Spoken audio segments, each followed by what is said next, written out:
అరుణాచలంలో ఉన్న ఈ మోక్ష మార్గం ఏంటి, అసలు దీన్ని ఎవరు ప్రతిష్ఠించారు, ఇందులో దూరి బయటకు వస్తే మనకు కలిగే లాభాలు ఏంటో చెప్తాను. రీల్ అయితే సేవ్ చేసుకుని షేర్ చేయండి. అరుణాచలం గిరి ప్రదక్షిణలో కుబేరలింగం దాటిన 1/2 కిలోమీటర్ తర్వాత రైట్ సైడ్ మీకు కన్స్ట్రక్షన్ అయితే కనిపిస్తుంది.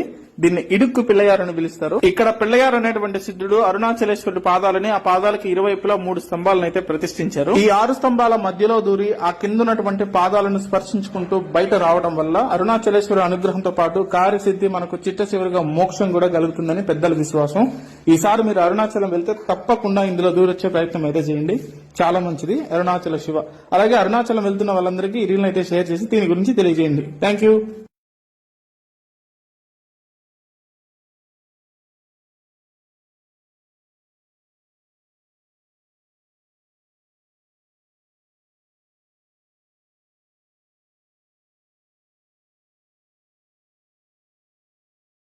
అరుణాచలంలో ఉన్న ఈ మోక్ష మార్గం ఏంటి, అసలు దీన్ని ఎవరు ప్రతిష్ఠించారు, ఇందులో దూరి బయటకు వస్తే మనకు కలిగే లాభాలు ఏంటో చెప్తాను. రీల్ అయితే సేవ్ చేసుకుని షేర్ చేయండి. అరుణాచలం గిరి ప్రదక్షిణలో కుబేరలింగం దాటిన 1/2 కిలోమీటర్ తర్వాత రైట్ సైడ్ మీకు కన్స్ట్రక్షన్ అయితే కనిపిస్తుంది.